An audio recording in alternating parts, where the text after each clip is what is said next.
control facility. We had an officer shot when people attacked an ICE detention facility. We had a sniper attack a Dallas facility and killed a couple of detainees. We've had several shootings in the last week.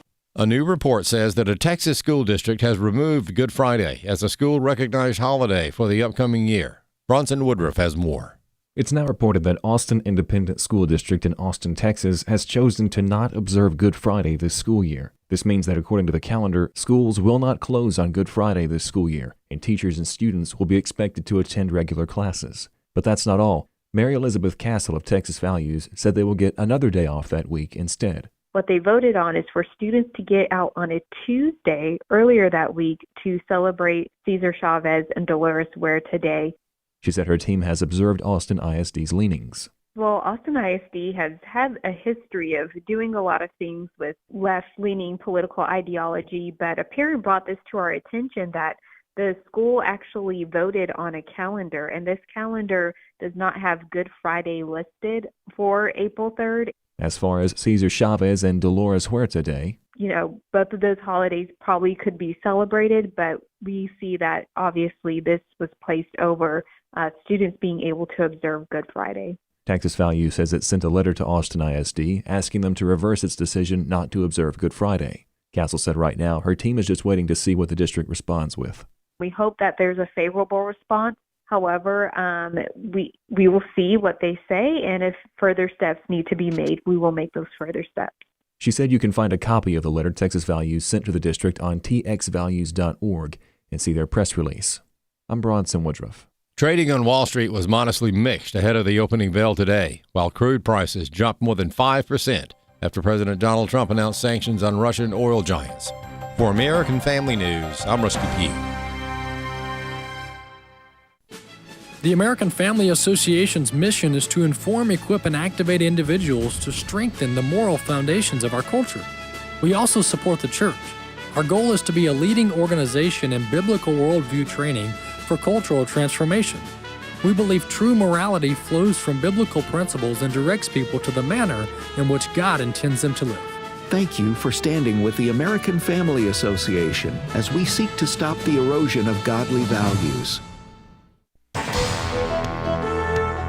Welcome to Today's Issues, offering a Christian response to the issues of the day.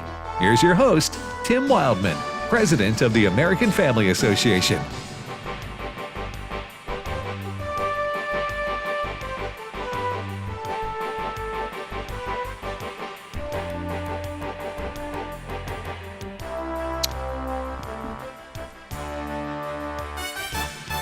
Hey, good morning, everybody, and welcome to Today's Issues on the American Family Radio Network. Thanks for listening to AFR. I'm Tim Wildman, and today is Thursday, October the 23rd, 2025. And joining me in studio is Fred Jackson. Good morning, Fred. Good morning, Tim. Chris Woodward. Hello. Good morning, Brother Chris. And Ray Pritchard in Kansas City. Good morning, Tim. How you doing today? Everything's good. Fall is in the air, and I know it's in the air there in Kansas City, too. The leaves turning?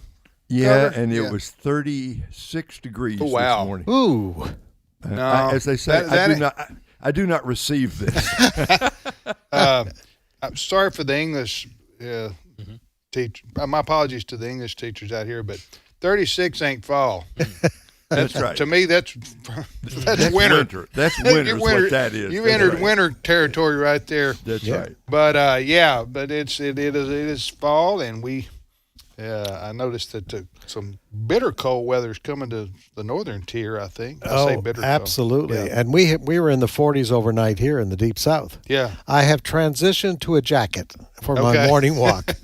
I'm missing that global warming. I wish it'd come back. Yeah. Where did it go? All right. So much to talk about today on the program, and that's a good thing because it's a talk show, and we got an hour and a half to fill here. And we have no records to play. So good thing that we have topics to talk about.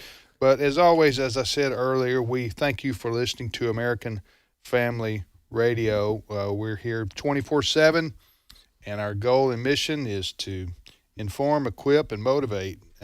Because we have a we need to get the gospel of Jesus Christ out. Amen. To as many people as possible, because people need to hear about the saving grace of Christ. But also we have a country we're trying to help save, because we love America and we want to preserve it for our children and our grandchildren and future generations, and we can't have our freedoms lost. Amen. And our way of life destroyed. So we're standing for those traditional American values that made our country great in the first place. So that's why we're here every day. And one of the ways we do that is to tell you what's happening in our country through a program like this and other programs, so that we can be informed, make a difference, and especially when we go vote, know who we want to vote for, that will make decisions for us. There is a breaking story, Fred, that's going crazy right now. What is it about? This is about to explode, and I think to be the big, huge story of the day. You can go to afn.net right now. Heat's Rosier and Trailblazers Billups among dozens arrested in gambling probe tied to the mafia. That is the headline. Very briefly, more than 30 people have been arrested in just the last few hours, like since midnight last night. They include at least one NBA player, a coach, and many others. What's going on here, they've been caught in a gambling probe, gambling ring that also involves the mafia. All right? So in one case, and this has to do with a Portland Trailblazers, the Miami Heat guard, Terry Rozier. Yeah, let me just tell folks maybe who don't follow the NBA that this is involving the National Basketball, the NBA. This is the top professional basketball league in the world right here. Yes. And this is involving players and coaches, right? Yes. Okay, go ahead. And others. Okay. And the mafia. One person says, this is the big headline of the day. The mafia is back. Yeah. They've been investigated for years. We've been involved in gambling. But we've got players, we've got coaches. In one case, Rozier, the allegation is, I'll put it this way. He's the player in Miami. Yes. Yeah. The allegation is he got so about that he took himself out of games in order to win a gambling bet. Now, Tim, we're talking about a player with a contract of more than $20 million being involved in gambling, allegedly, where the payoff might be $100,000 or $200,000. That's another part of the headline here. Why would you do that? You're getting paid over $20 million. Why would you be involved with this? This story is just going to build and build. The FBI, the New York Police Department just finished a news conference, so we're just getting details. So the FBI is involved here? Oh, yeah. Oh, heavily. Okay, so far they're saying 30 people. Yep. It may spread to more people, but Ray, you remember in our history of American sports, there have been a few times over the we've had these kinds of scandals. Well, the big name we all talk about is Pete Rose, and the question about betting on baseball and did he bet on his own team and so on. But this is so much bigger than that. You're talking about many different players. You're talking about enormous sums of money, and you're talking about not tricked into it, Fred, not tricked into it, but they go into it. Even though you're making, one of these guys I just saw had a $96 million contract. So why would you do it, even if you're going to make $100,000 or $200,000? The temptation is always there, and it looks like FBI's been on this case for over a year. Yeah. NYPD says about 2 years investigation. Yeah. Well, I'm with you guys. I don't understand, given the money that you make playing today, I don't know why you would do something like this for, $100,000 is a lot of money to us, but for these guys, it's not a lot of money. If you're making $10 million a year, for example, like some of these. But anyway, I guess more will be released and announced today. But the idea of throwing games just is so repulsive to people who enjoy watching athletic competition, because you're thinking, why did this player Mm-hmm. You know, your mind starts to go, is this game fixed? Yeah. You know, is this game so? I've already seen, I mean, hardly a day goes by without somebody throwing out some It's long been rumored that, in certain people's words, the NFL is rigged, and this only feeds those kinds of rumors. But now, I would say this: this is. I know it's going to be 30-plus people involved or whatever. At this time, probably be more to be announced. However, 99.9% of athletes are not going to participate in this kind of activity, right. throwing games, because their competitive instincts won't allow for it, number one, and they know that they'll get in serious trouble should they be found out. Yeah. Yeah, the other part, it's not just sports games, it's rigged poker games. Yeah, what is that about? Well, that's is this a separate story? Related. They encompass, they're related.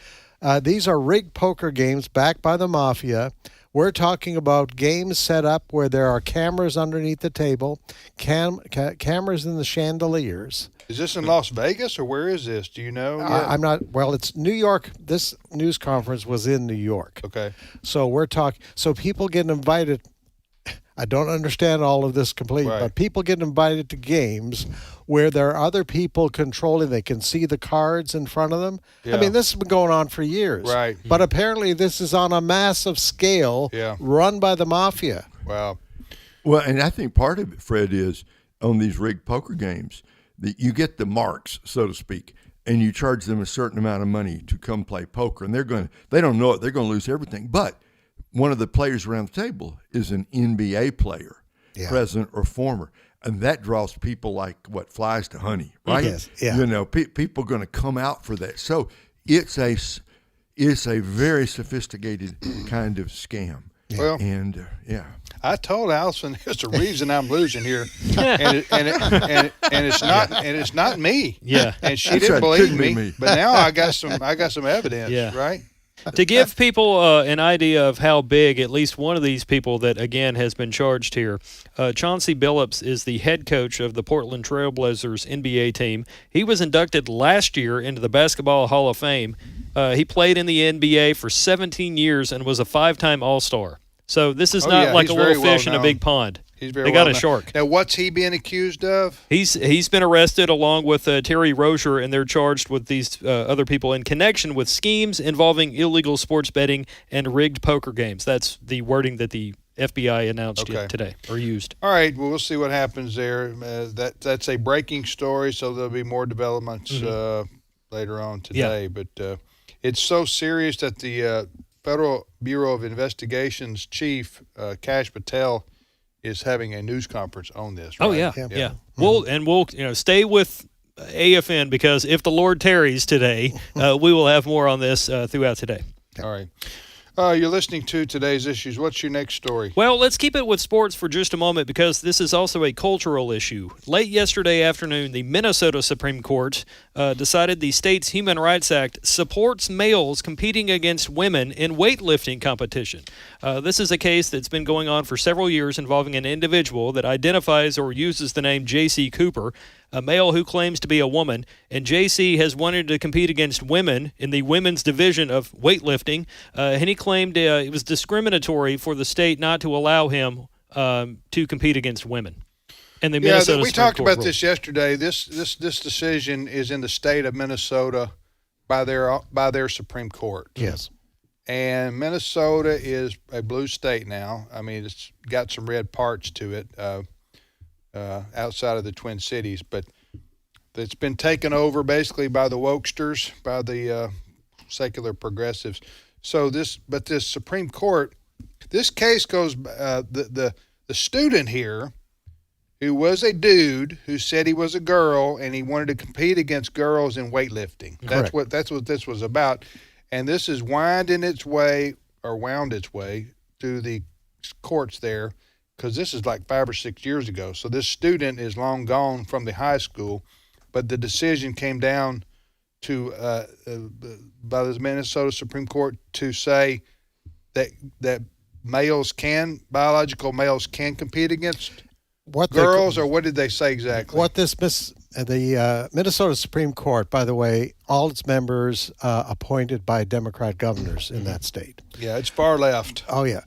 What the court decided yesterday is that they decided in favor of this guy because his claim of being a girl is supported by the Human Rights Act of Minnesota. However, the court sent part of the case back to the lower court to determine whether USA Powerlifting, who bought the case, they favor just women playing in women's sports, has a, quote, legitimate business purpose for excluding J.C. Cooper.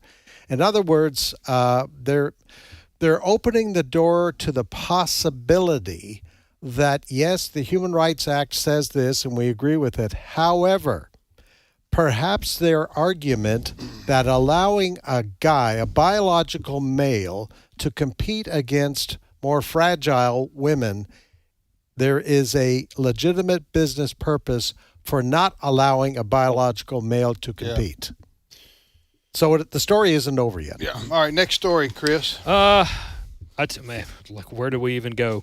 Let's begin here. President Trump has announced some new, tougher economic sanctions on Russia, specifically their oil revenues, because a lot of countries in Europe and other parts of the world rely on Russia for oil and natural gas.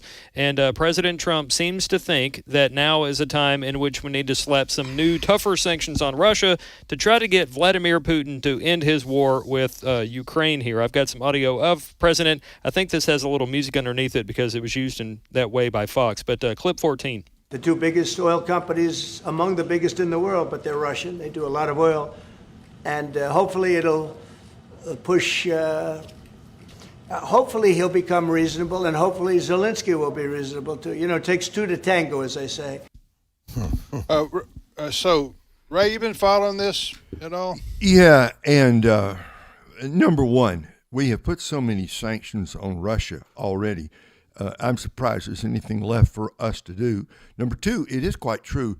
The Russian economy is not great and has not been great for a while, and they do rely heavily upon the oil trade. So I'm not sure exactly what these sanctions are or how they're going to work.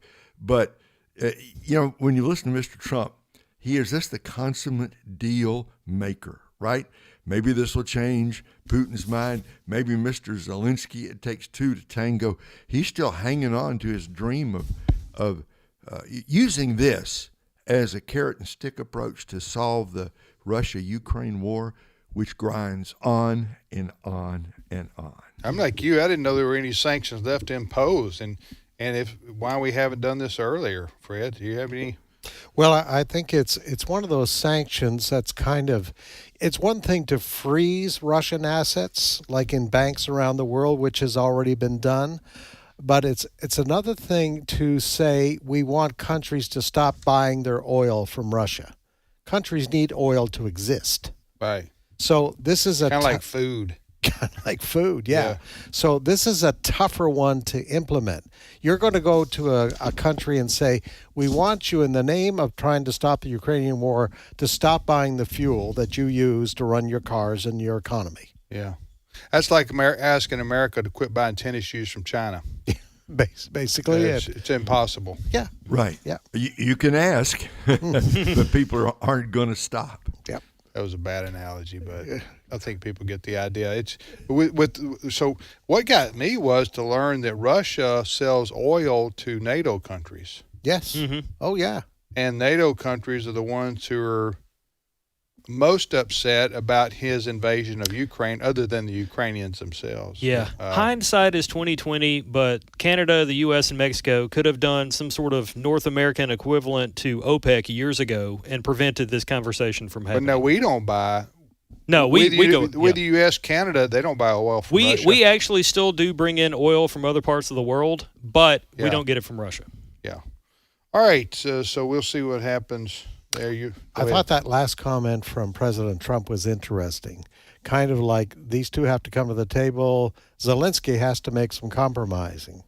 So I think where Trump is right now is one way to stop this, get the sanctions in place, but Zelensky's going to have to give up some of that territory that Russia has won. You did see that Russia's now bombing Kyiv. Oh, yeah.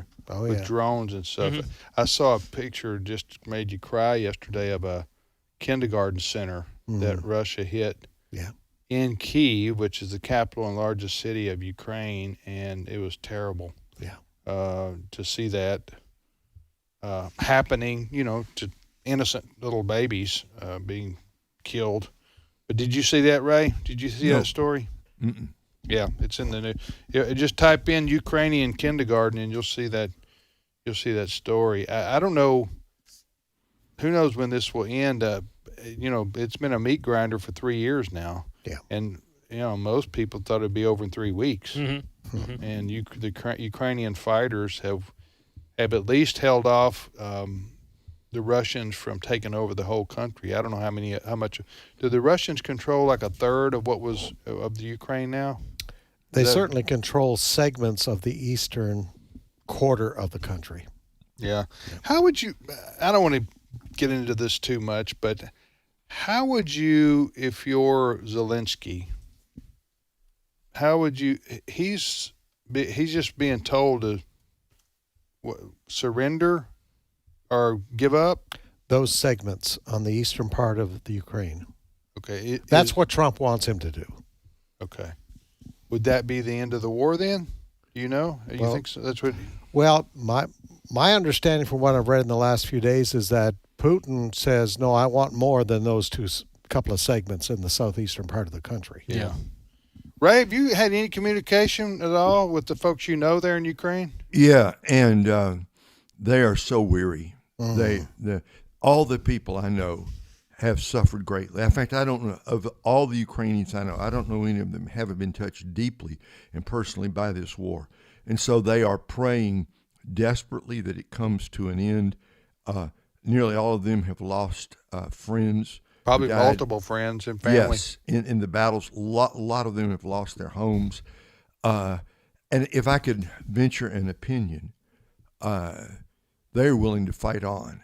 They, as tired and weary as they are willing to fight on because they think Putin will stop at nothing until he conquers all of Ukraine. Okay, so we might as well. It's either fight them now or fight them later. That's right. Yeah, I got you. Mm-hmm.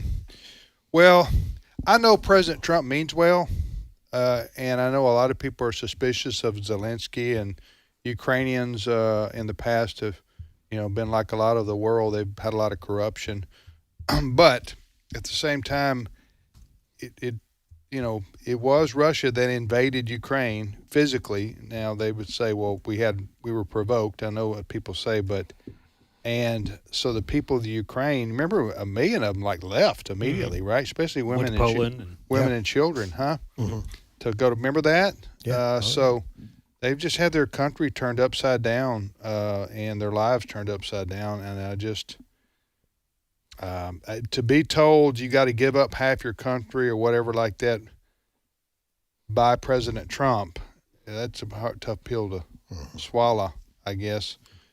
I don't know exactly what President Trump's, from here, I've understood what President Trump was trying to do up to here, but if we're not going to give, if we, the United States, are not going to give the Ukrainians any help, militarily or monetarily, any longer, I don't know what role President Trump has to play in this any longer. Do you know? It's really between Zelensky and Putin. That's what it comes down to. And, well, it's a death match, basically, over there. Zelensky feels that he could win it if he had more support from the United States. Yeah, but he's not getting it. No. I mean, they talked about the Tomahawk missiles. For it, and Trump may tease him every once in a while with maybe we'll do this, maybe we'll do that, but I don't think Trump's going to do anything so far to provoke these economic sanctions, anything militarily to provoke a war between the United States and Russia, for example. Right. All right, you're listening to Today's Issues. How many people died over there in Ukrainian-Russian war? Any estimates? I mean, like a couple 100,000, or is it more Russia, according to one report, I mentioned this maybe 2 weeks ago on the show, Russia has supposedly lost 1 million people. Wow. Well, they've got conscripts. Is that what you call them? Yes, and they've recently called up more people. They've also got mercenaries. They've also, I'm talking about Russia does, and they've also got, they even pulled in some soldiers from North Korea. Right, right. Kids. I mean, reports. They pulled in, but no, those North Korean soldiers had no vote in the matter. They were sent by their own dictator and put out there in the field as slaughter for the Ukrainians. Right. Go ahead. Let me say this real quick. I looked this up in the show live one time because Ed asked that very question. How many people have died on both sides? Reports are all over the place, but like just to show you, I mean, when you Google it, how many lives have been lost in Ukraine? One report pops up that says approximately 1 million casualties between the two sides. Oh, just in Russia. Oh, Russians. Yeah. Russian now alone. you're going to see other reports with much smaller numbers, so take that into account. But there are allegations or claims out there that Russia has lost approximately 1 million people. Yeah. All right. I tell you what. Let's take our break right here, and when we get back, Dr. Alex McFarland will join us, and we haven't talked to Alex in a while. And he's the co-host of Exploring the Word each afternoon here on American Family Radio with Brother Bert Harper. Tim, Fred, Chris, and Ray, we thank you for listening. That's our names. We thank you for listening, and we shall return momentarily with more of today's issues on American Family Radio.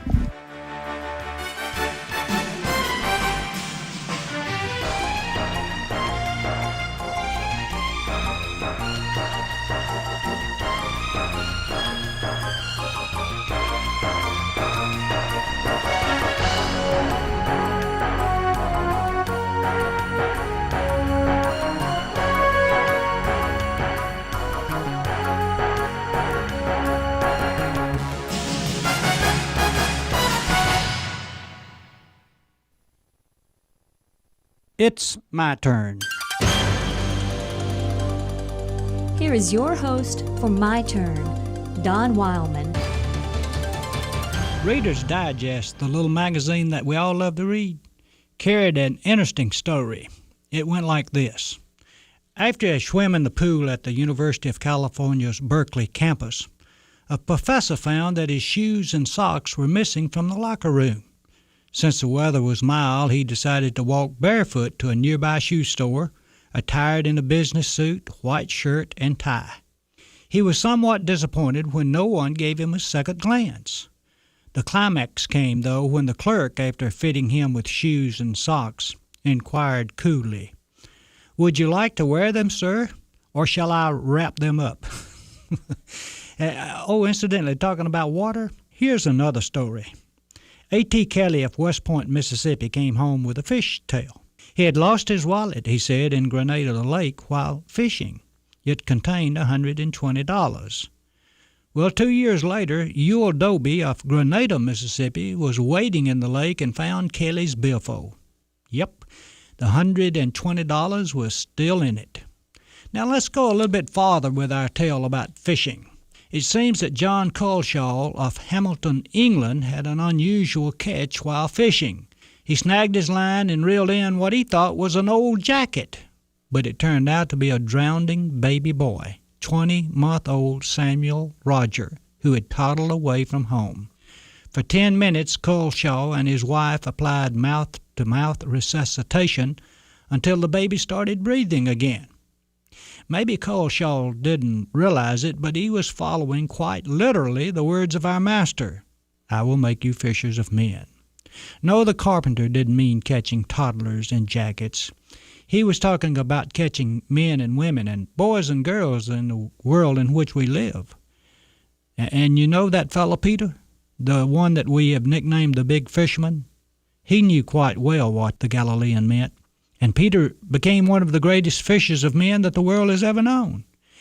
You know, I get the idea that the carpenter would like to have more fishers of men in this world.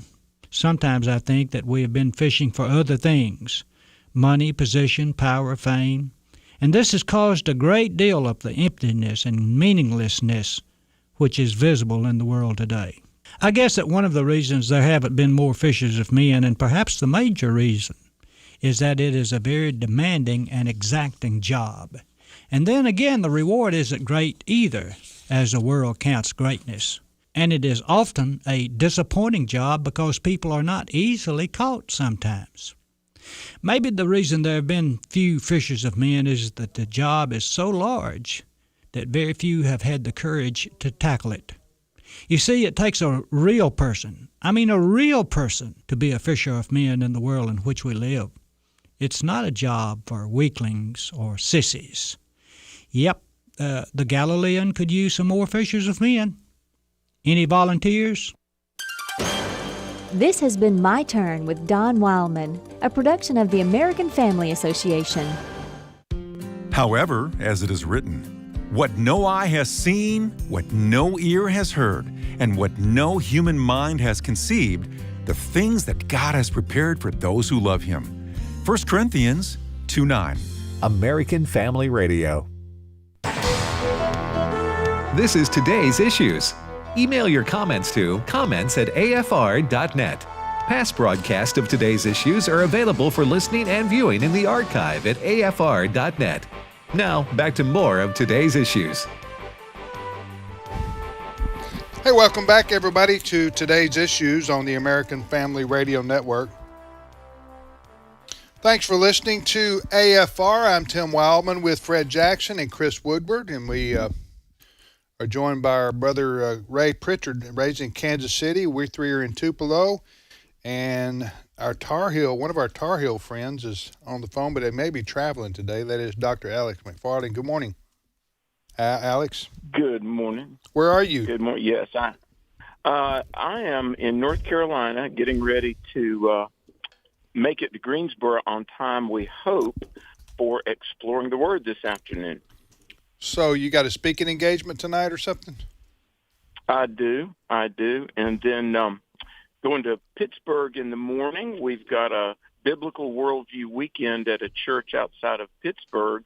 But next week I'll be with, Angie and I will be with Bert and Jan at the Fishbowl Retreat at Pickwick Landing State Park, which I think is in Tennessee, actually. Yes, it's on the Mississippi-Tennessee border there. Yeah, about an hour from where we are. But well, that's wonderful. I wanted to ask you, Alex. By the way, you and Bert Harper have written how many books now together? 3. 3, and you got another one planned? Well, the publisher that we've been working with, Broad Street, they said, "Hey, we like what you guys do. Give it about 2 years, and then we'll take what you got next." Well, I just wondered because we've been promoting those during our share-a-thons, and I know folks love what you and Bert have to do each afternoon, and they love your books too. Well, we give God the glory, and Tim, I'm just so indebted to you for having the idea for the show, Exploring the Word. I'm not looking for that kind of attention. But please, Alex, stop. But, no, I mean, if you want to go on for another minute or two, then we did them. Huh? So I don't. Does it seem like I'm trying to draw Yes. too? Okay. For those that may not know, about I guess it was about 5 or maybe 6 years ago, Bert and I did the first book, and we thought it would be just a one and done, but we did 100 Bible questions and answers. Yep. And these were the actual questions from the listeners of Exploring the Word. And I kind of keep a notebook, and I write down, especially when we get something kind of new or unusual. And that book did really well, and that book wound up in Barnes & Noble bookstore, which was really an honor for Bert and I. And then the publisher said, "Hey, we want more." So about 2.5 years ago, we did one on 100 Bible questions for families, and deals a lot with marriage and parenting and God's word for the family. And then the publisher said, "Hey, what next?" And so it was 2 years ago we started working on the book that just released 2 weeks ago, October 7th. And Tim, I thought it was interesting because it's 100 Bible questions on prophecy and the end times, a lot in there about Israel and the role of Israel in end-time events. And so they said, well, let's make the release date October 7, 2025. And October 7, 2023 was the day that Hamas attacked Israel so brutally. And, our book came out on the 2-year anniversary of that, and the very same week that the Gaza peace agreement was so much in the news. So a book on prophecy that released in certainly prophetic times. Let me ask you, Alex, talking about the Jews and the fact that that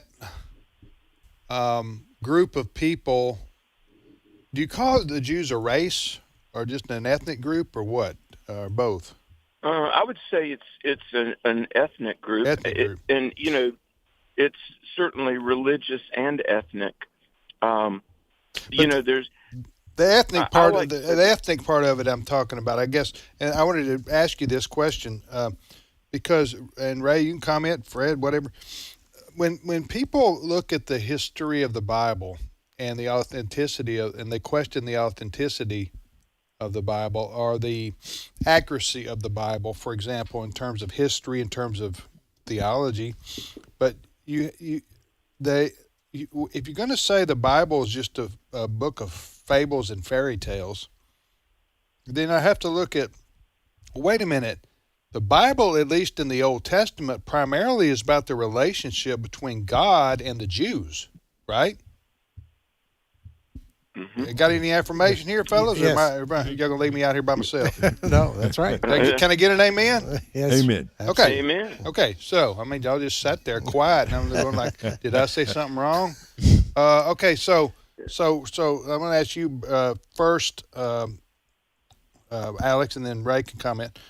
What the fact that the Jews are still around today, after all these thousands of years, and we go back to at least Abraham, right, and Moses, and that's thousands of years ago, and they're still here today. You don't see any Philistines running around, or Canaanites, or the different ites, the Hittites, or the different ites.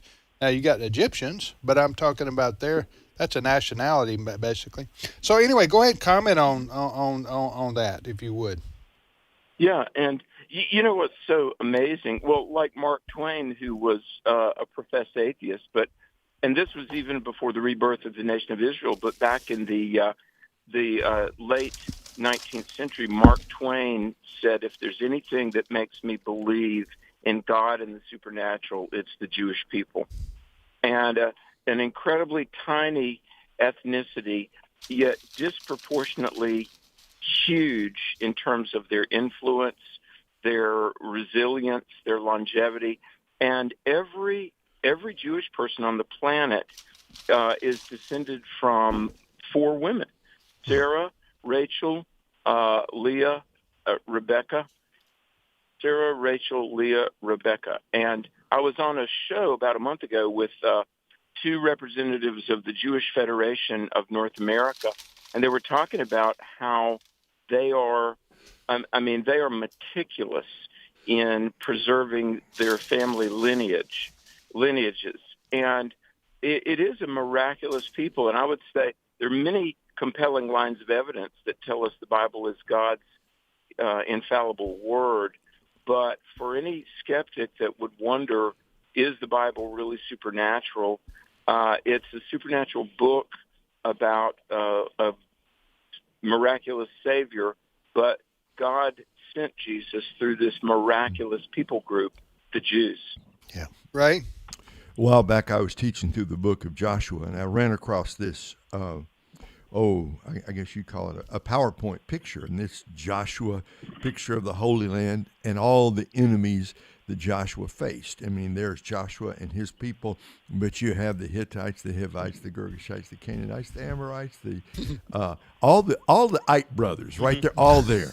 The Girgashites are gone, the Hivites are gone, the Hittites are gone, the Ammonites are gone, the Amorites are gone, the Canaanites are gone.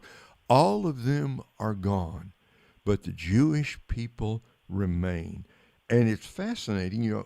Alex mentioned Mark Twain. I have a book I've been reading on and off by the great Anglican Bishop J.C. Ryle in the 1800s, and he argued strongly for 2 things. Number one, that the fact that the Jewish people have survived so long and so far is the direct providential hand of God. Yes. And he predicted in the 1800s, late 1800s, there must be a regathering of the Jewish people in their ancestral homeland. Yes. And he lived and died Amen. without seeing that come to pass.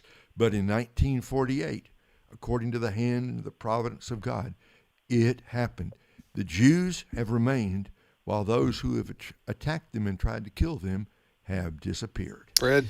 Well, also just to bring it right up to date, there is no rational reason why the Jewish people are hated. This doesn't make sense. Yeah. What happened after October 2023? Within 48 hours, there were anti-Israel protests. Doesn't make sense. They had just been attacked. Right. 2 days before. Right. 1,200 people massacred. Yet on the streets of New York and other university campuses, you had people out saying Israel's the bad guy. This doesn't make sense rationally. It doesn't make sense rationally that the people surrounding Israel, the countries around there, I mean, Israel faces threats from them every day. Other than anti-Semitism, Yes. that would only be the quote rational part of this. Yes, but Israel doesn't go out and attack people unless they are defending themselves. Right. They are not the aggressors. Unlike Iran, some of these other countries, Israel just simply wants to exist and defend itself in the little sliver of land on planet Earth. Stamp land. Yes. Remember what God gave them. I was just reading it again this morning. Guys from Genesis 15. From the Nile to the Euphrates, God said, this is your land. So they're on a tiny, tiny portion of that. And and they're having to fight to keep that. I know when people say, well, this is the land of that the Jews stole the Palestinians' land to create the nation of Israel, which basically Palestine was not a country, okay, prior to 1948. But they never talk about, wait a minute, the history of the Jews in the land of Israel goes back thousands of years, okay? So that if you want to go about whose land it is, historically speaking, it would be the Jews, right? Yes. So yes. All right. So Alex, so you and Bert, the 100 Bible questions on prophecy and end times, we use that to send to all our people who gave us a donation of a certain amount during our share-a-thon. So people should be receiving that book any day now, that next week or so. We've been putting those. We put those in the mail, so it's out of our hands. But I just wanted people to know. Well, I'm looking for the book. Well, it's in the mail, and you'll get it if you made a donation during our share-a-thon to American Family Radio. Well, Alex, thanks so much for being on with us. So you and Bert are going to be live this afternoon? Yes, and we'll be wrapping up the book of 2 Peter, and we're in 2 Peter chapter 3 if people want to read ahead. And join us at 3 p.m. Central, 4 p.m. Eastern, and in the time zone of your choice. Okay. Thank you, Alex. Appreciate it very much. God bless you guys. Thanks. Brother Alex, he's on the phone. I guess he's in his car maybe. Probably, yeah. But he's on his phone. Usually he joins us from his house there in North Carolina. He lives on a peanut farm. No, not a peanut farm. Yeah, it's a peanut farm. He does. He makes his own peanut butter. Yeah. Yeah, who can say that on this panel, right? But not me. For Spring Share-a-thon, we're going to have a book about peanut butter. Fred, you make your own peanut butter? No, sir. Chris? No. Adam Sudduth, our producer over here, you make your own peanut butter? I make myself go to the grocery store to buy the peanut butter. Buy the peanut butter. Alex makes his own. He does. I've tasted his peanut butter. Delicious. It's rich. Yeah. It really is. All right, so what's your next story there, Well, Chris? let's since we were talking about Israel and just Bible topics and things like that, I want to take a moment to focus for a minute or two on this kidnapped missionary in Niger. News broke yesterday, or actually late Monday night. The U.S. government has confirmed this, that an American Christian missionary was kidnapped in the West African nation of Niger, which some people now pronounce as Niger.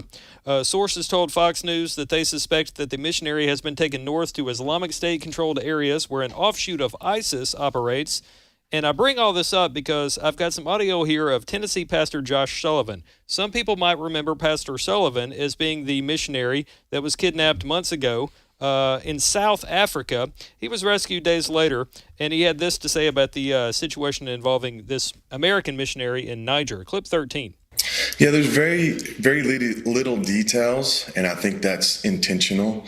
I know with ours, our story was shot out so quickly, and there was a lot of missed things, and it's probably a good thing that there's not a lot of details. We just need to pray, definitely, for this individual. Had a lot of people praying on our behalf for him, and God obviously can do big things. He did big things in our life, and he can do the same in this individual's life, and I just would kind of ask for Christians to pray again for this man. Niger is different than Nigeria. Two separate countries, yeah. You know where this is, Ray? Yeah, that's in. I'm going to say that's North Africa, right? Yes. Okay, we're trying. Niger is. I'm looking. Niger looks like to me it's just below the Saharan Desert, in the middle of Africa. It's landlocked. It's landlocked. Yeah. It borders Algeria, Chad, Libya, right there. But it's just north of Niger is just north of Nigeria. That's right. That's right. So this gentleman, American missionary, kidnapped. Yeah. And so there are dangerous parts of the world where American missionaries, Canadian too, go into to spread the word of God, to share the gospel of Christ, to minister to people. They're called to be foreign missionaries, and they go places that are not stable all the time. And this gentleman here. Any more information on him? How old he is, or anything? It's been what his name is lacking in terms of detail. Okay. We know he was a pilot, serving as a pilot. He's been in Niger for, I think, 10 years. Yes, it's 2010. And what mission board does he serve with? Does it say? In a story that Steve's been working on, he worked with a missionary board called SIM. Right. That used to be called Sudan Interior Mission 100+ years ago, and then now they've taken the SIM and they've put different words to it. But yeah, I know. I have known a lot of people who serve with SIM, and most of them serving in places like Chad, Nigeria, Sudan, Mali, going to some, Tim, you're talking tough areas. Those areas, very, very tough. Well, in Nigeria, just so far this year, I think 7,000 Christians have been massacred by Muslim radicals. Listen, the Muslims attacking the Christians in Africa is like a perpetual problem for Christians who just want to live in peace, but the Muslims that and a lot of I'm not saying all the Muslims are militants or terrorists, but the ones attacking in Nigeria seem to be wanting to crush the Christians just because they're Christians and they're not Muslims. That is correct. And so they're terrorizing them, and as you say, how many thousands have 7,000 so far this year in Nigeria? In Nigeria. Thousands of Christians have died. And the government is either unwilling or unable to stop it. Tony Perkins has done he's covered a lot of the situation in Nigeria in recent days, and we air Washington Watch every day at 4 to 5 Central on AFR. So check that out for more information on Nigeria, in addition to all the mission-minded programs that we also offer. Yeah, and of course we have friends of our ministry in Togo, which is not too far from Nigeria, actually. But there you have there's a clash there along the central part of. I'm not an expert on this, but particularly the central part of Africa, where the Islamic world comes down and meets the Christian, or not necessarily Christian. Some are Christian, but non-Muslim world. How about that? I put it that way. And they seem to be always at war. There's coups all the time. Africa just is a very unstable continent and always has been. And it's just like one coup after another in the same, in the various and different countries. Do you know the history of Africa? Was that divided after World War I? Ray, do you know the answer to that? You mean The countries divided up. Who divided up the countries of Africa to make them? Well, you have French-speaking Africa. Yes. You have English-speaking Africa. Right. You've got Dutch-speaking Africa, like Mozambique, right, in Angola. So the British had Uganda, and the French had Ivory Coast. And this is the colonization period the in human history. Period, right. Back in the 17 and 1800s, probably. Right. I just wonder who divided all this, because they seem to, the lines are just drawn up like arbitrarily here in the countries of, a lot of that happened after World War I, I believe. I'm sure that's right. I'm correct. You know anything about that? No, Okay. but the way Ray has described it there, according the colonization period. But right now, I mean, the big problem, particularly there in the northern part, are the Muslims. Yeah. And they are becoming Boko more radical. Haram. People have heard of that. That's like the ISIS of Africa. Yeah, Yes. they predate ISIS. We were doing stories on Boko Haram when I started here 15 plus years That's ago. an Islamic terrorist group in Africa. All right, next story, Chris. What What do you got left? Well, let's do this. We got 7 minutes. Yes. You got any good news? Unfortunately, Dig no. down in there and find us some good news. I'll play this. Stuff here. I'll play this because it might get some chuckles from the panel. Democrats continue to voice outrage over Donald Trump wanting to reconstruct some things and do some things differently at the White House with this ballroom. Oh, he's doing it differently, all right. He is. Now, Get the wrecking ball out. Democrats, including Hillary Clinton, who 25 years ago was in the news, even mainstream liberal news organizations, for taking furniture and silverware from the White House. Democrats continue You to mean blast. up on there when they left? Yes. The Clintons left and they loaded up the forks and knives like Jed Clampett. Yes. So Democrats, including Hillary Clinton this week, have blasted Donald Trump. How dare you do this? It's the people's house. It's not your house. Things like that. Josh Hawley, from the senator from Missouri, had a few things to say about this. Let me excuse me for interrupting. I know I do this. It's rare that I interrupt.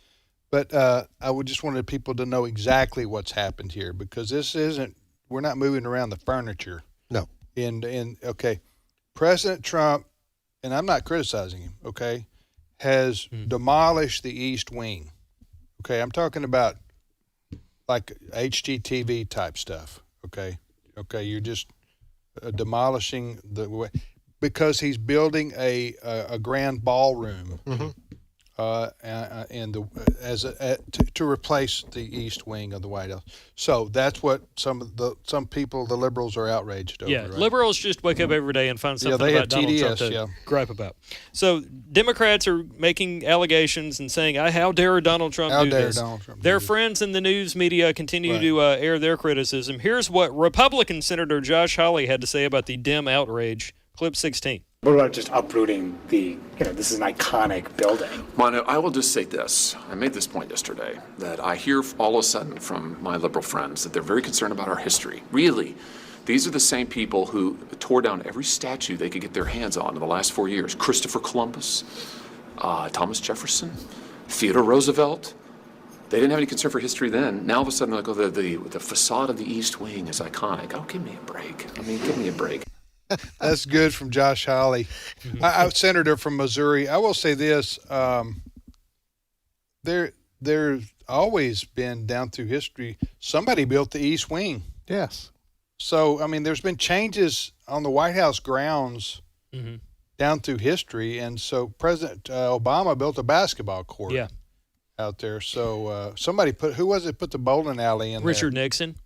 If you'll remember, in 2012, the economy was not very good at the time, and people said, hey, we're broke. We don't have the money for things like a presidential inauguration, and Obama still brought out all the stops for his, swearing in ceremony. Let's keep in mind the renovations being done by President Trump, no taxpayers' dollars. Really? He's using his own money, and he's got investors, including Comcast. They have donated to the cost of building this ballroom. And Comcast, they own MSNBC, I believe. They have been the owner. I think they're trying to get rid of it. But there's a connection there. Yes. Okay, the two bowling alleys, a single lane one in the West Wing and the 2-lane Truman bowling alley in the basement of the Eisenhower executive office. The Truman Alley was originally built in the West Wing in 1947. President Nixon might have had some cassette tapes of him talking about things. The with single lane people over alley, to bowling. Chris's point, the single lane alley. Are y'all interested in this? Oh, or you yeah. don't care? Okay. Because I'll stop if you don't care. The single lane alley in the White House, the bowling alley, was built, as Chris said, by President Nixon in 1973. So there you go. But you know what? I saw the plans that President Trump, he released those plans, a couple of weeks ago. It looked like a beautiful new facility there at the White House to replace the East Wing. It's a grand ballroom, right? Yeah. And I'm sure it'll have multi-purposes, but I just don't know, what, well, I do know, like you said, the liberals are just going to complain about anything President Trump does. They wake up every day scheming to complain about something. But in this case, the plans look beautiful to me. What I saw, it looked like probably a much needed upgrade there, because they still do have some, formal meetings in the East Wing. Most things are in the West Wing.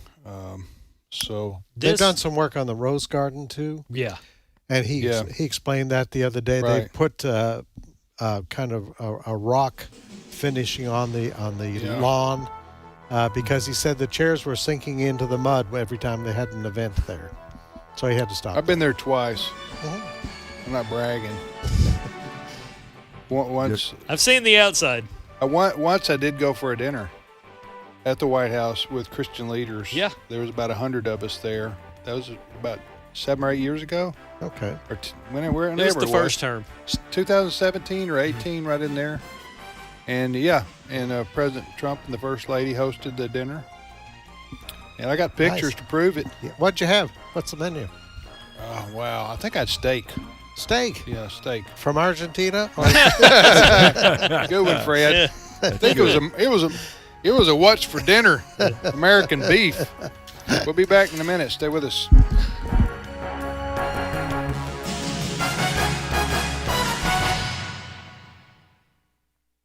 The views and opinions expressed in this broadcast may not necessarily reflect those of the American Family Association or American Family Radio.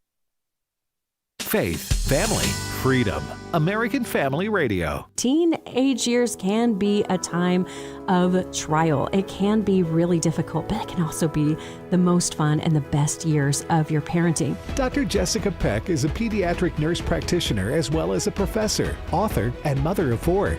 Dr. Peck is host of the Dr. Nurse Mama Show, weekdays at 2 p.m. Central, and find her podcast at afr.net. This is American Family Radio, a listener-supported ministry of the American Family Association.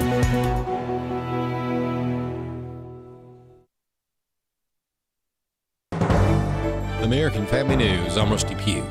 Senate Republicans are trying to turn up the heat on Democrats. They're taking a test vote today on paying essential federal workers who have been on the job during the shutdown but without a paycheck. Chad Pergram has more. It's a dare by Senate Republicans. The GOP wants Democrats to either pay essential workers or make them keep working without a paycheck. Pennsylvania Democrat John Fetterman previously voted with the GOP to fund the government. I'm a country over party guy. I'm always going to vote to pay our military over the party. If I pay a price within my base, that's something I'm willing to do. Fetterman is one of 3 senators who caucuses with the Democrats who voted to open the government. Democrats are losing their minds over something else President Donald Trump is doing. Trump Organization Vice President Donald Trump Jr. says their latest meltdown comes because the president, at no expense to taxpayers, is improving the White House. Because they're insane. They have nothing else to talk about anymore. They've lost the plot. They've stopped making any kind of sense. They've had to resort to violence because everything else they've tried to do is failing. the great irony of my father actually improving the White House. A construction guy, a guy that's known for building and building luxury, is actually improving the White House with private funding, his own and other donors. It's costing the taxpayer nothing. It's making the White House more usable. So the Democrats freaking out about it is absolutely insane. I think the greatest irony that I saw in all of this was Hillary Clinton talking about it being the people's house. Hillary Clinton, who with her husband literally had to return furniture and silverware that they stole from the White House. That was actually the property of the people. They took it with them after their term. They had to return it because people caught them stealing the furniture. Several prominent NBA players and coaches have been arrested as part of a widespread sports gambling investigation. Nate Foy with the latest. Right now, we're learning at least 31 people so far have been arrested as part of an FBI investigation into illegal sports betting in the NBA and also an illegal poker scheme. Big-name coach and player Terry Rozier and Chauncey Billups, as well as a lesser-known player and coach Damon Jones. So far, the three names that we know, but we'll start with Rozier. This comes after an investigation was reported by the Wall Street Journal into him, a federal investigation back in January that looked into a game back when he played for the Charlotte Hornets in 2023, where there was strange betting patterns that emerged in a game where he left early, and there were a lot of bets on the under for his points, rebounds, and assists. The head of the Chicago Teachers Union is getting a promotion, though not everyone thinks it's a good idea. Chris Woodward explains. Stacey Davis Gates has been elected to lead the Illinois Federation of Teachers. The union thinks she's a great hire, calling her an internationally recognized leader in labor, racial justice movements, and progressive politics, adding that she helped elect former school teacher Brandon Johnson as mayor of Chicago. The Wall Street Journal is not fond of the hire. In a scathing op-ed, the editorial board wrote that Davis Gates presided over the educational failures of Chicago public schools, adding that less than a third of Chicago 8th grade students are proficient in reading and math. Corey DeAngelis of American Culture Project made similar comments to AFN. The Chicago public school system has been an absolute dumpster fire under Stacey Davis Gates' watch. There are 55 Chicago public schools with not a single child proficient in math, and it's not because they don't spend enough money. They spend nearly $30,000 per student per year, and for what? The money goes towards enriching the dues-paying members of the teachers union, and it doesn't go into the classroom for the kids. I'm Chris Woodward. U.S. stocks are drifting near their record heights today as oil prices jump after President Trump announced new sanctions on Russia's crude industry. More news online at afn.net and download the AFN mobile app for your Apple or Android device. I'm Rusty Pugh. If we lose this cultural war, we're going to have a hedonistic, humanistic society. Discover the story of the culture warrior Don Wildmon and how he went head-to-head with Hollywood, Playboy, the homosexual agenda, and the Disney empire. The movement Don started paved the way for Christians to boldly stand for truth and righteousness in a hostile culture. Watch Culture Warrior today for free. Visit culturewarrior.movie. Today's Issues continues on AFR with your host, Tim Wildmon, president of the American Family Association.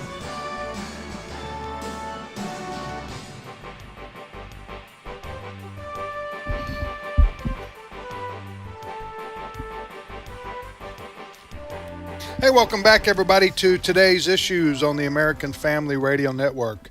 Thanks for listening to AFR. Today's Thursday, October the 23rd.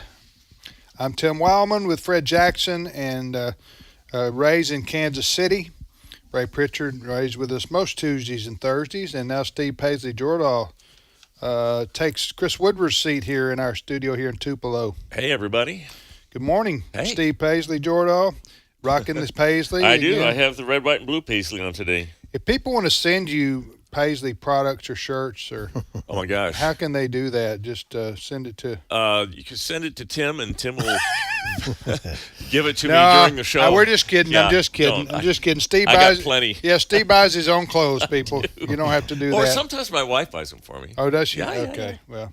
Yeah. All right, Steve. What's your first story? I wanted to fill in some holes here just so that people, on this missionary thing, so people could pray effectively. You guys covered it well, but the missionary's name is Kevin Rideout.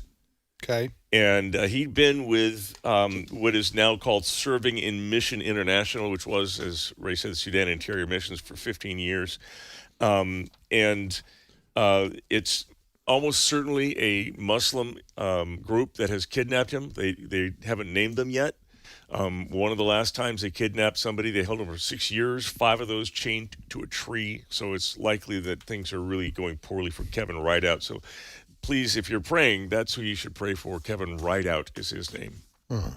And Ray, is this the mission sending agency you're familiar with? Yeah, and I have known SIM missionaries for many years. They have a wonderful missionary home for their retired folks down in Sebring, Florida, and I've been down there on 2 different occasions.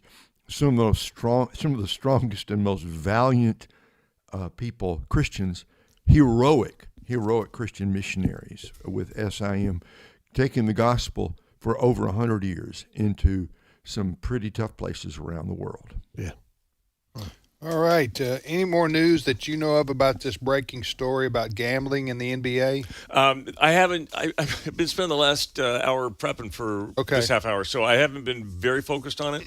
I know that there's. You guys covered it well. I don't have anything. It's a big story. Yeah. I don't know any more maybe than what we knew an hour ago, but it's big enough for the FBI director, Kash Patel, to have a press conference. Is he in New York City today? In New York, yes. And he's announcing the lead headline for this story says, and this is talking about gambling and the NBA, Portland Trailblazers head coach Chauncey Billups, Miami Heat, that's a team in Miami, NBA team, guard Terry Rozier, and former NBA guard and coach Damon Jones were among the more than 24 arrested as part of a widespread FBI investigation on Thursday.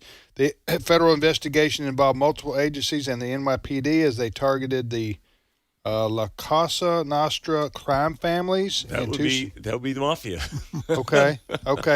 Everybody knows that, right? Yeah. The officials said that Billups, Rozier, and Jones face charges of conspiracy to commit wire fraud and conspiracy to commit money laundering. So anyway, I don't know how much it's yet to be told how much of this involves the accusation of throwing games. Well, I did hear one accusation was of one of the stars, and I don't remember who it was. Maybe Rozier, but people bet on over and under how many points he would score in a game and how many rebounds he would have. How many he would personally? Oh, I got you. Right. He could control that. And he took himself out of the game with a very spurious ankle injury at one point, way before he made any of those numbers, making some people. So that's what they're saying. And I know one of the commentators on Fox, when they were having this press conference, was noting, one of the legal commentators, how many people were lined up behind Kash Patel. There's a lot of agencies. The federal government is taking this very seriously.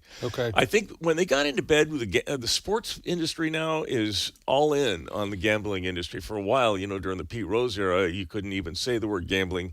It was like ivermectin. But now you'll hear the football people talking. They have euphemisms. Well, that field goal was good, which will make certain people very happy. Yeah. Cover the line and all that. Yeah, they're all into, and you see ads all the time now in sporting events for these gambling concerns. All right, next story. All right, NASA has quietly deployed planetary defense tools after an interstellar visitor showed up with some odd behaviors. This is a comet that they've dubbed 31/Atlas, and it is from outside of our solar system. From its trajectory and speed, the astronomers tell us it has one pass. It's not like Halley that'll come back every 80 years. It's one and done with this one. Or is it? because the done part is what some of these scientists are having questions about.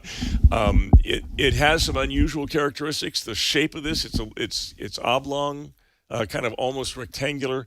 It's huge, some 33 billion tons.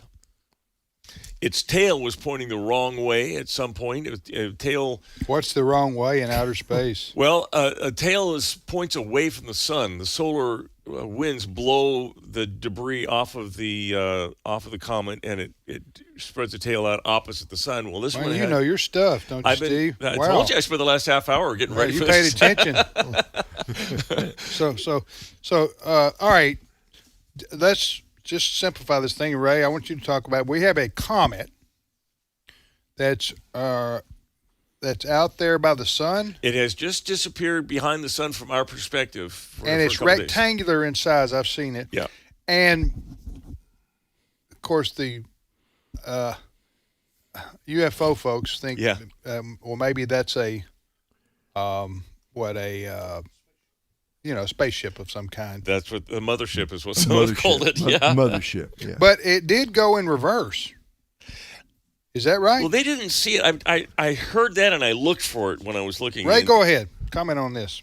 Well, the article, Tim, that you sent around uses the phrase "the supposed comet." I thought, well, that's interesting. Yeah. They don't just call it a comet; the supposed comet, meaning it has some characteristics that are not consistent with, say, Halley's Comet and all the others that we know about. It has characteristics that are consistent with, quote, a mothership, an interstellar vehicle from somewhere, manned. We don't know that. We're just presuming manned by somebody or something sent from somewhere. And I was just fascinated to read the article, Tim, that said that they're activating, quote, the planetary defense system. And the minute I hear that, planetary defense system, I'm thinking, I remember the movie Independence Day. Yeah. With Will Smith, you know? Yeah. And who was that actor who flew back up into that thing and he said, "Hello, boys." Oh, that was Hello, boys, I'm back. Yeah, that was the brother of another known actor here. I can't remember that. The movie that I'm thinking about, though, is the one with who's the actor that just got dementia that they've been Bruce Willis. Bruce Willis. And Bruce Willis and there was Die Hard. Of that fame, he was on Die Hard one. Goes to outer space. Yeah, but there's another one. This is the one. That's the one where they launched a nuclear weapon at the comet. They had to go up in a spaceship, land on this meteor that was headed towards the Earth. And that wasn't Die Hard. That was some other movie. Yeah, and they had to dig a hole to put the nuclear weapon. I remember that movie. What was that movie? It was about 5 years ago, right? There's been several movies about this. But we're not joking, folks. About that was a story that what had been unleashed here. Well, they're calling it the planetary defense deploys planetary NASA defense made this tools. announcement. NASA has said that they have quietly, or reporters reporting on NASA. The International Asteroid Warning Network. Now, what this article you sent out says is NASA's not launching rockets to defend the planet, like the movie, like Hollywood did. Not yet. No, it's treating it more like a tip-sharing exercise for stargazers everywhere to take better pictures. So I guess what they're saying is, if it's coming, they can't stop it, but we'll know a lot more about it before we get hit. But what's the effort called to resist? I don't know how to describe this. What's it called that NASA said we've turned on something that we don't normally turn on unless something is a threat to our planet. The rest turn on something the rest of us didn't even know they had. I know, right, Ray? Right. What's the name of it, Steve? Well, all I've read here anyway is this planetary defense tool. I don't see a name. Ray, do you know anything more? Zero, because I don't think they've ever talked about this publicly before. Okay. So, sure, they're sharing tips, but I don't know how it operates.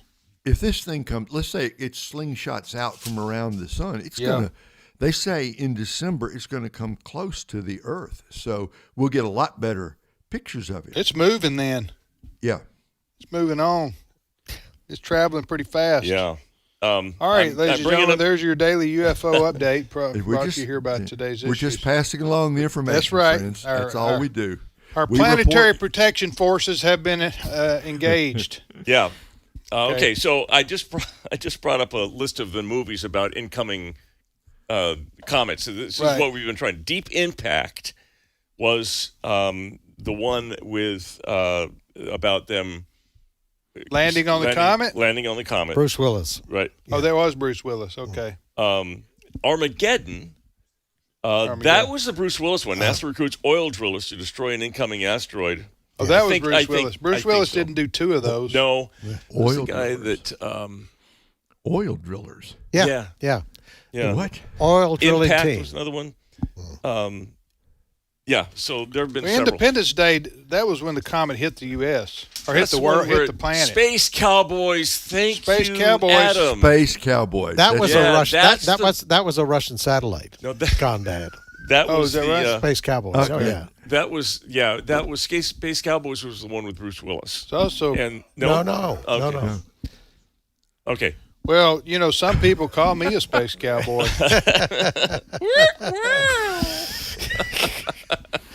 Now we're getting back into the music. That's right. All right, back over to you, Steve, for our next news story. All right.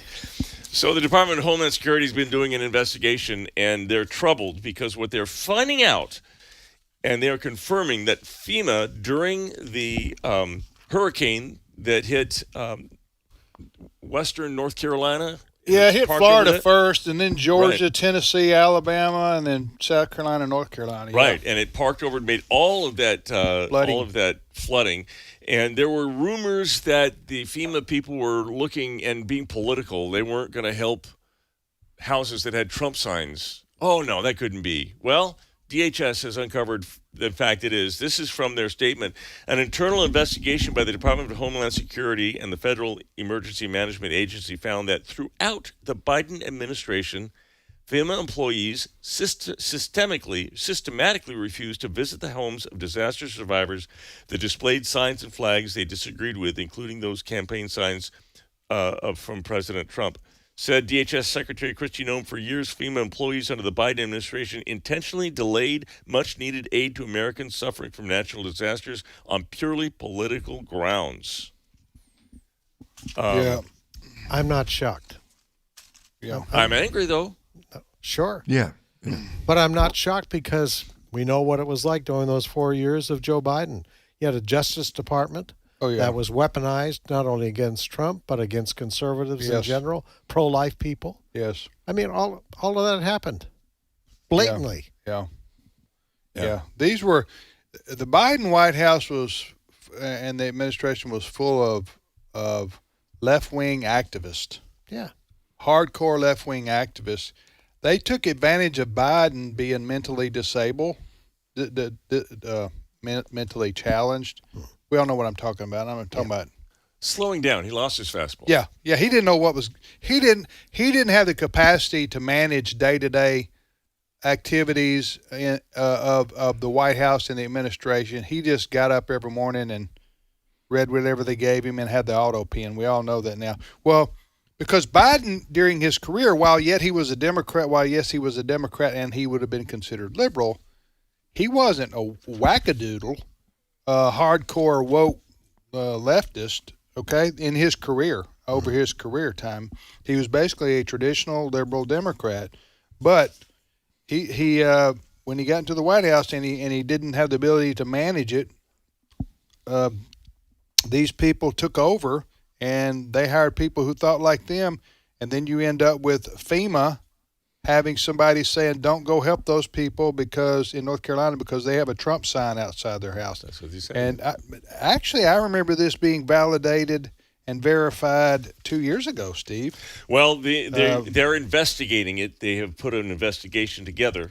So they're issuing statements. FEMA's supposed to be there to help people. It doesn't matter their political stripe. Yeah. Okay. You should, and that's what that's what the argument was, that that Biden's FEMA agency under the Department of Homeland Security was denying people assistance because of they were identified as Republican or Trump supporters. I think Biden's character, he wasn't. Some people do say he was the most left wing. He just hit it well of a president. But what I think he's going to be remembered for in any kind of a unbiased history is using the office, all his political offices for self-gain. He made so much money and he had all these schemes with Hunter in collecting money for the family. He was the big guy throughout his whole career. A lot of people will charge. All right, you're listening to Today's Issues on AFR. Go ahead, Steve. All right. Archaeologists have uncovered a vast complex of ancient tombs in Colossae.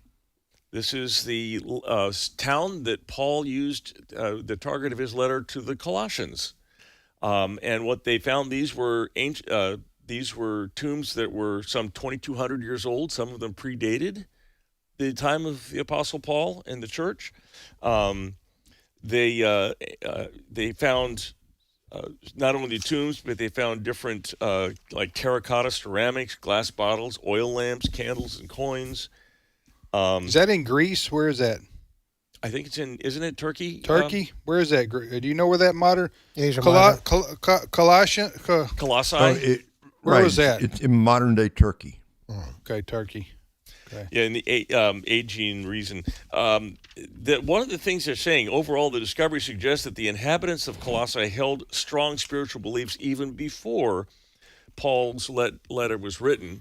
And I don't know, Ray, is there a theme throughout Colossians of him more correcting, or he didn't have to lay a lot of groundwork about this is what faith in God is, did he?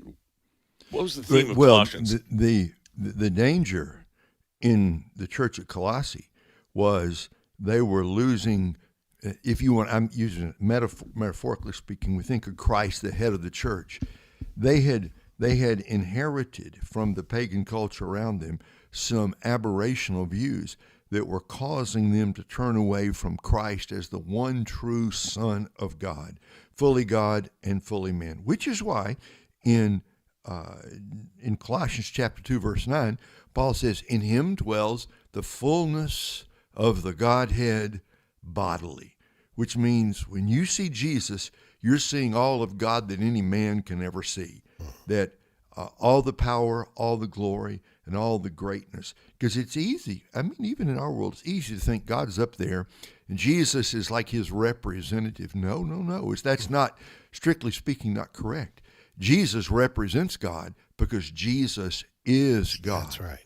He's the very exact impression of his reality.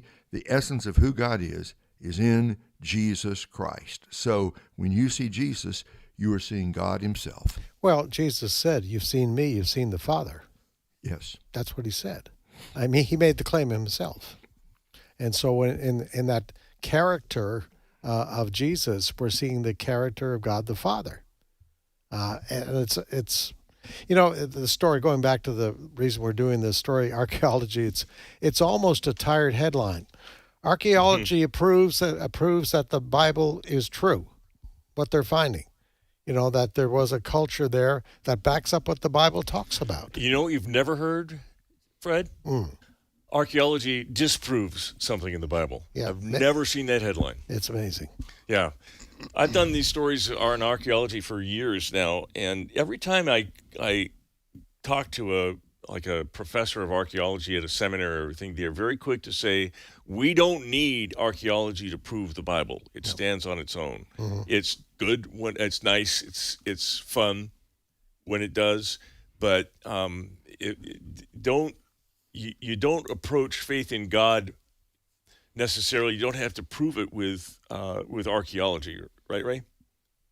Well, archaeology for the last 200 years, it's been an emerging science, an emerging discipline. But the more they have dug, what they have dug up is evidence that substantiates exactly what the Bible says. You know, for years they said there was nobody really named Pontius Pilate. They never found his name anywhere. Then they dug up that inscription, which you can see a replica of when you go to Caesarea Maritima, right there in the Mediterranean Sea, that there really was a man named Pontius Pilate. He really was the procurator. We could call him the governor of Judea in the days of Jesus, in the days of the Apostle Paul. The whole tenor of archaeology has not been to disprove the Bible, but to provide evidence that what the Bible says is really true. Amen. Yeah. Amen. Amen. You're listening to Today's Issues. We're just about out of time. We got a couple minutes left. Well, let's go look at our favorite news site. Okay. This would be news you can trust to be very satirical. This is the Babylon Bee, which is announcing, by the way, that there's a break in ICE roundup. The ICE roundup. Trump has declared the White House ice-free until construction on the new ballroom is done. So they won't be using ICE agents to to do the construction work. Yes. Yeah. And that's bad. That is bad. No, I think it means bad joke. There might be workers. Right, who are there who aren't necessarily here legally? That's what I think that's saying. Yes. In other news, the Louvre has announced that they've installed a Ring door camera. They needed that. Oh, man. They How had in a the height. world? Yeah, go ahead, Ray. How in the world did that happen? They pull up in a truck and it's got one of those ladder lifts on it. Yeah. Not exactly Ocean's 11. No. It was 8 minutes. From the time they arrived to the time they left, it was 8 minutes. It was better than Ocean's 11.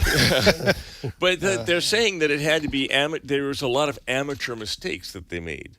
Well, they got away with it. I know. I thought the same thing. They got away with it. That's right. They might have made some mistakes, but they it? did a pretty good job there in 8 minutes.